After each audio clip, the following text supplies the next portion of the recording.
Another month down, and that means another round of steady intentional investing. Welcome to the channel, Dividend Dashboard here, and welcome to May's portfolio update. I will be going through the companies I bought, dividends received, and a portfolio update in full transparency. So this means I will be showing you the value of the portfolio and all my holdings and performance. So with no additional fluff, let's dive in. For May, I continue building my dividend stock by adding to a mix of core positions and long-term growth plays. Here's what I picked this month. Pepsi, 0.85 shares, a reliable dividend payer with decades of consistency. I like Pepsi as a long-term consumer staple play with pricing power and international exposure. I am still down on this holding, but I continue to average in. Nike, 1.49 shares. Nike has faced some headwinds recently, but I see this as an opportunity to grab shares at a discount. It's a brand powerhouse with global reach, and I believe in its long-term growth story. As mentioned in previous updates, I'm keeping this holding at not more than 3% of the portfolio, so even if I'm down a lot, I won't be continuously adding. S&P Global, 0.81 shares. This is a relatively newer addition to my portfolio, but one I'm excited about. S&P Global is a quiet giant in financial data and credit ratings, strong margins, great returns on capital, and a history of dividend growth. Google, 0.26 shares. I keep slowly building my position in Google. While it's not a traditional dividend stock, it recently started paying a dividend, and the long-term growth potential is massive. This is one of my core holdings, and in this month, I slowed down the buying for two reasons. One, this is one of my largest holdings in the portfolio, and two,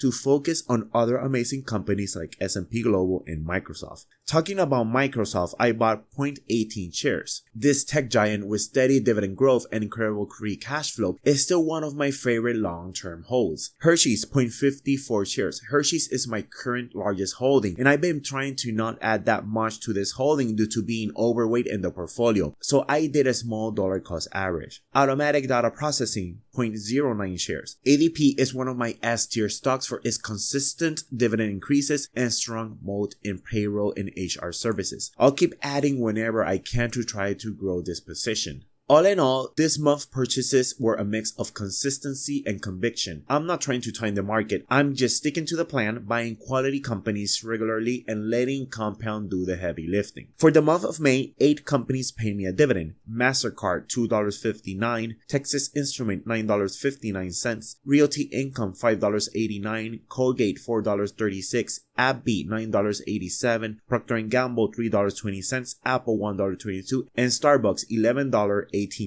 for a total amount of $47.83 in dividends for the month of May, which may not look like a lot of money, but trust me, this money helps a lot. As part of my ongoing efforts to build a long-term income-producing portfolio, I track my dividend income on a monthly and yearly basis. Looking back at May over the past 5 years, the progress has been both motivating and a clear validation of the consistency that dividend investing demands. Here's a breakdown of my May dividend income growth since 2020, starting with 64 cents, 2021 $6.99, 2022 $23.63, 2023 $51.07, 2024 $49, and 2025 $47. From just 64 cents in May 2024 to $47 in May 2025, this represents a compound growth of over 7,000% in 5 years. While the past 2 years have shown slightly year-over-year declines, those dips are largely due to our recent shift towards accumulating more growth-oriented names that entered the portfolio, plus a selling of some blue-chip slow-growth stocks. What matters the most is the long-term trajectory, and that remains firmly upward. This 5-year snapshot highlights the power of consistency, making regular contributions, reinvesting dividends, and focusing on high-quality companies with strong balance sheets and a commitment to returning capital to shareholders. Taking a look at my portfolio stats, value is sitting over $25,000 with a weighted dividend yield of 2.63%, which translates to $547 in projected annual dividend. The portfolio consists of 21 holdings. As of the end of May, my dividend stock portfolio is up 1.98% year to date, outperforming the S&P 500, which is currently down 0.29% for the same period. While short-term performance isn't the primary focus of my dividend investing strategy, it's always valuable to track the progress and benchmark results against the broader market. The combination of reinvesting dividends, high-quality businesses that beat the market, and defensive plays that reduces volatility has allowed me to attain this overperformance against the benchmark. I'm not chasing short-term gains. My goal remains focused on building sustainable, growing income through high-quality companies with strong fundamentals. That said, it's encouraging to see the portfolio holds its ground and outperform in a flat to negative year for the index. I'll continue to monitor this on a monthly basis because beating the market, especially in years to come, even if it's 1, 2, or 3% consistently, it all stacks up and it will help me achieve my goals quicker. Now that I mentioned that I have 21 holdings in my portfolio,